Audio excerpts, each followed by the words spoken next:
জানিয়ে দিতে হবে যে কেউ যদি না পেয়ে থাকে কোনো কারণে, তাহলে কোনো একটা কর্তৃপক্ষের কাছে জানিয়ে দিতে, লিখিত বা রেগুলেটরদের এক্ষেত্রে রেগুলেটরদের একটা দায়িত্ব আছে, এবং এটা যারা ইনভেস্টর তাদেরকে এটা জানানোটাও একটা দায়িত্ব আছে। কারণ আমরা দেখেছি যে ক্ষুদ্র বিনিয়োগকারী যাদের জন্য এই প্রণোদনা দেওয়া হচ্ছে, তাদের আসলে ওই লেভেলের ম্যাচুরিটি কিংবা ওই লেভেলের দক্ষতা নাই যে ব্যাংকগুলোর সাথে কোনো প্রয়োজনে যে তারা বার্গেন করে কিংবা এভাবে আদায় করে নিতে পারবে, এই সক্ষমতাটুকু তাদের নাই। তো এখন শুধু ঘোষণায় নয়, যদি এটা প্রপার মনিটরিং কিংবা যদি আমরা রেগুলেটর যারা আছে তারা যদি এটি ঠিক সেভাবে না দেখেন, তাহলে বোধহয় জটিলতা দেখা দেবে। এই ক্ষেত্রে যেটা হবে যে এখানে মানে আমাকে দেন দরবার করার কোনো প্রয়োজন আছে বলে মনে হয় না। কোনো ক্ষুদ্র বিনিয়োগকারীকে এটা করা উচিত হবে না একেবারেই, কারণ এটা অটোমেটিক্যালি তাকে দিয়ে দেওয়া হবে এবং উচিত। কারণ হচ্ছে যে যেহেতু ইন্টারেস্ট সে অলরেডি পে করে নাই এবং তার কাছ থেকে ইন্টারেস্ট নিতে হবে, সেই জন্য কিছুটা বার্গেনিং পাওয়ার কিন্তু ঋণ গ্রহীতার রয়ে গেছে। সে যদি জানে যে আমাকে 20,000 টাকা দিতে হবে সুদ বাবদ, এখন সে জানতেছে আমাকে 10,000 বেশি আমি কোনোভাবে দেব না, এবং সে 10,000ই হয়তো দিবে, এবং 10,000-এর বেশি তার যে অ্যাকাউন্ট থেকে অ্যাডজাস্ট করা যাবে না। তার শেয়ার বিক্রি করে হোক বা তার যেভাবেই হোক, ওই শেয়ারটা 20,000 টাকা, 10,000 টাকার বেশি যদি তার 20,000 টাকা টোটাল লায়াবিলিটি থাকে ইন্টারেস্ট বাবদ, 10,000 টাকা বেশি করা যাবে না। এটুকু হয়তো আমার মনে হয় না যে খুব বেশি একটা ডিফিকাল্ট হবে এটাকে ইমপ্লিমেন্ট করা। এবং যেটি হচ্ছে যে বাকি যে 50% সুদ, সেটি আবার একটি ফ্রিজ অ্যাকাউন্টে রেখে সেখান থেকে ধীরে ধীরে কিস্তিতে শোধ করার একটি সিস্টেম বলে দেওয়া হচ্ছে। এবং সেক্ষেত্রেও ব্যাংকগুলোকে কিন্তু সুদ মৌকুফ না হলেও সুদের একটা পার্সেন্টেজ কমিয়ে নিয়ে আসার কথা বলা হচ্ছে। তো এতে করে এই যে ব্যাংকগুলোর উপরেও কি এক ধরনের প্রেসার তৈরি হবে কিনা, এবং ব্যাংকগুলো কেন এই দায় নিতে যাবে, তাদের মধ্যে কি এটা নিয়ে কোনো বিভেদ তৈরি হওয়ার সুযোগ আছে কিনা? সত্যি কথা বলতে ব্যাংকগুলো কিন্তু অলরেডি দায়বদ্ধ হয়ে গেছে। এই ক্লায়েন্টগুলো কিন্তু ইনসলভেন্ট ক্লায়েন্ট, ইলিকুইড ক্লায়েন্ট, এদের কোনো এই টাকা কিন্তু উদ্ধার করা দুঃসাধ্য ব্যাপারই ব্যাংকগুলোর পক্ষেও। তো ব্যাংকগুলোও জানে যে এখন যদি সরকারি বাংলাদেশ ব্যাংক বলে যে তুমি তোমার লোন প্রভিশনিং করো, এই লোন রাইট অফ করে ফেলতে হবে তাদেরকে। অলরেডি হয়তো 50% করে ফেলতে হতো 6 মাস পরে, এবং আরো 6 মাস পরে 100% করে ফেলতে হবে। সেই ক্ষেত্রে ব্যাংকগুলোর জন্য একটা এক ধরনের আমি বলবো যে তাদের পক্ষে এক ধরনের পাওনা, তারা কিছুটা হলেও পাচ্ছেন। আমাদেরকে দেখতে হবে উন্নত দেশেও কিন্তু এটা হচ্ছে। এই যে গ্রিসের যে ডেট ডিফল্টটা হলো, এমনকি আমেরিকাতেও অনেক উদাহরণ আছে। ডেট ডিফল্টের এক্সাম্পলটা এই গতকালই যেটা নেগোশিয়েটেড হলো, যে $100 100 যদি কেউ বন্ড কিনে থাকে, সে তার বিনিময়ে পাবে €53, 53। তো এই যে একটা সিগনিফিক্যান্ট, মানে 47% রিডাকশন ইন ভ্যালু, এটা কিন্তু তাদের করতে হলো, যারা ইনভেস্ট করেছে সরকারি বন্ডে তাদেরকে করতে হলো। তো এটা কমন প্র্যাকটিস, যেটাকে বলা হয় হেয়ার কাট, মানে এক ধরনের সবাইকে কিছুটা হলে চুল কেটে তার ভাগ নিতে হবে। তো আমাদের এই ক্ষেত্রে ব্যাংকগুলোকে এক ধরনের হেয়ার কাট নিতে হচ্ছে, এবং সেটা নেওয়াটা বাস্তবসম্মত, কারণ ক্লায়েন্টের ওইটা দেওয়ার কোনো ক্ষমতা অনেক ক্ষেত্রেই নাই। এবং আমরা দেখেছি যে গত কয়েক বছর ব্যাংকগুলো যে পরিমাণ প্রফিট করেছে, সেই প্রফিট থেকেই হয়তোবা তাদের একটি অংশ এই ক্ষেত্রে আমি সেটাই আশা করব, কারণ ব্যাংকগুলো বেশ প্রফিট করেছে, এবং তারাও এই যে ক্রাইসিসটা হয়েছে তার অন্যতম অংশীদার আমি মনে করি। কারণ অনেকগুলো ব্যাংকই অযৌক্তিকভাবে এই স্টক মার্কেটে টাকা খাটিয়েছে, কেউ কেউ লসও করেছে, কিন্তু বেশিরভাগই গেইন করেছে। এবং ব্যাংকগুলো যেহেতু রান বাই স্মার্টার পিপল দেন ক্ষুদ্র বিনিয়োগকারী, ফলে তারা সময় মতো সরেও আসতে পেরেছে মার্কেট থেকে অনেকাংশে, পার্টিকুলারলি যখন ব্যাংকের নিজের টাকা ছিল। বি অ্যাকাউন্টের টাকা তো অন্য জিনিস, সেটা অন্য, কিন্তু নিজেদের ইনভেস্টমেন্টের ক্ষেত্রে তারা অনেক ক্ষেত্রে তারা ক্যাশ আউট করে বেশ পয়সা বানিয়ে ফেলছে। তো সেই ক্ষেত্রে কিছুটা হলেও, কিছুটা দেরিতে হলেও তাদের জন্য একটু হেয়ার কাট দরকার ছিল আমার মনে হয়। এবং সেটা হলো, এই জন্য আমি বলবো যে সরকারের পক্ষ থেকে খুব একটা কিছু দেওয়ার হয়তো প্রয়োজন নাই এই ক্ষেত্রে। এটা পুরোপুরি ভাবেই বা ফর দ্য মোস্ট পার্ট ব্যাংকগুলোর থেকে আসা উচিত। একটা বিষয় আপনি যেটি বলছিলেন যে দায়ভার, যে এত বড় একটি ঘটনা ঘটে গেল, এবং ঘটনাটি যে খুব কম দিনের মধ্যে ঘটেছে এমন নয়, এটা একটি দীর্ঘ প্রক্রিয়ার মধ্যে ঘটেছে, এবং ক্ষুদ্র বিনিয়োগকারীরা তাদের মূলধন সহ হারিয়েছেন, কেউ কেউ বড় ধরনের ক্ষতির মুখে পড়েছেন, এবং এটি নিয়ে অনেক দুর্ঘটনা হয়েছে, এগুলো তো আমাদের জানাই আছে। তো এই যে এত বড় একটি ঘটনা ঘটলো, এটির জন্য মানে কাকে দায়ী করব আমরা? দায়ী করার কি বা কোনো সুযোগ আছে কাউকে? দায়ী করার সুযোগ অবশ্যই আছে, তবে দায়ী করতে হলে সরকারিভাবে যদি দায়ী করতে হয় বা আইনগতভাবে যদি দায়ী করতে হয়, তাহলে একটা প্রসেসের থ্রুতে সেটা করতে হয়। সেটা হচ্ছে যে কোনো ধরনের আইনগত ব্যত্যয় ঘটেছে কিনা, আইনগত যদি কোনো ধরনের এই মানে লঙ্ঘন হয়ে থাকে, সেটাকে অবশ্যই আইনগতভাবেই দেখতে হবে।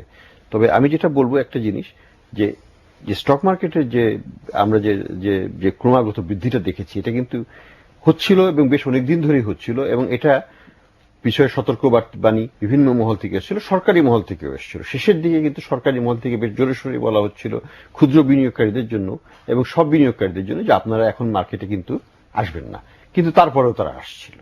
কিন্তু সেই জন্য আমি বলবো যে এই দায়িত্বের দায়ভার কিন্তু বিনিয়োগকারীদেরও আছে, এবং সরকারের কিছু পলিসিগত আমি বলবো যে পলিসিগত ফেলিওরও আছে সেখানে। সেই ক্ষেত্রে এসিসি, বাংলাদেশ ব্যাংকের মুদ্রানীতি এবং এগুলোই অনেকাংশে দায়ী। এটা একটা সত্য কথা যে কোনো স্টক মার্কেটই এই ধরনের যে একটা বেলুন অফ মানে যেটাকে বলে বাবল ফর্ম এটা করতে পারে না যদি লিকুইডিটি বাজারে চলে না আসে, এবং লিকুইডিটি কিন্তু ক্রিয়েট করে বাংলাদেশ ব্যাংক আর মনিটারি পলিসির থ্রুতে। সেই কারণে এক্সেস লিকুইডিটি ক্রিয়েট হয়েছিল এবং সেটাই আমাদের বাবলকে ফর্ম করেছিল। তো সেই দায়ভার কিন্তু সরকারেরও আছে। তবে এটাও ঠিক, বিনিয়োগকারীদেরকে কিন্তু বহুভাবে সতর্ক করা হয়েছে যে অতি লাভে যাবেন না। আমাদের বাংলায় বলা আছে লাভে পাপ পাপে মৃত্যু। তো মৃত্যু হোক না হোক, কিন্তু লাভে যে আমাদের পাপ হইতে পারে সেটার পরিমাণ কিন্তু এটাই। ভবিষ্যতে আমাদেরকে সতর্ক হতে হবে। এবং ক্ষুদ্র বিনিয়োগকারীদের উদ্দেশ্যে আমি বলবো যে আপনারা ক্ষুদ্র বিনিয়োগকারী হিসেবে সরাসরি বাজারে যাবেন না। যদি যেতে হয় মিউচুয়াল ফান্ডের থ্রুতে যাবেন, যারা যে ফান্ডগুলো সব পুল করে রিস্ক থেকেও পুল করে বিশেষজ্ঞদের দ্বারা পরিচালিত হয়, ওনাদের হাতে এটা ছেড়ে দেন, কারণ এই বাজার কিন্তু সাধারণ লোকের জন্য না। তো আমরা যেটি দেখছি যে ক্ষুদ্র বিনিয়োগকারী হিসেবে আইডেন্টিফাইড হচ্ছে প্রায় 17.5 লাখ বিনিয়োগকারীকে ক্ষুদ্র বিনিয়োগকারী বলা হচ্ছে, এবং যে টোটাল যে আপনার যে লস হয়েছে সেই লসের পরিমাণ বলা হচ্ছে 22,500 কোটি টাকার মতো, এবং যে সুদ আসবে সেই সুদই বলা হচ্ছে 450 কোটি টাকার মতো, যেটি আপনি বলেন 462 বলা হচ্ছে। তো এই যে এত বড় অ্যামাউন্ট একটি মানে যদি ক্ষতিপূরণ দিতে হয়, ক্ষতিপূরণ দিতে গেলে সরকারকে একটি বড় টাকা এখানে দিতে হবে ভর্তুকি হিসেবে। এই মুহূর্তে আমরা শুনে আসছি যে অর্থনীতিতে আসলে এক ধরনের চাপ রয়েছে, যদিও মানে এটি নিয়ে অনেক বিতর্ক আছে এবং সরকার এটি সেভাবে স্বীকার করছেন না কিংবা সেভাবে বলছেন না যে চাপ আছে। আবার আপনারা যারা অর্থনীতি বিশ্লেষণ করেন তারা বলছেন যে অর্থনীতি আসলে এক ধরনের চাপের মুখে আছে। তো তার উপরে এই চাপটা কি নতুন করে চাপ সৃষ্টি করবে কিনা?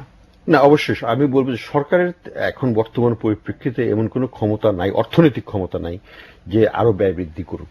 সরকার অলরেডি ব্যাংক ব্যবস্থা থেকে ঋণগ্রস্ত এবং ব্যাংক ব্যবস্থাকে ঋণ ভারে এক ধরনের ভঙ্গুর অবস্থায় নিয়ে গিয়েছে। সেই ক্ষেত্রে সরকারের পক্ষে কোনো মতেই উচিত হবে না এই ধরনের বড় কোনো প্যাকেজ নিয়ে আসা।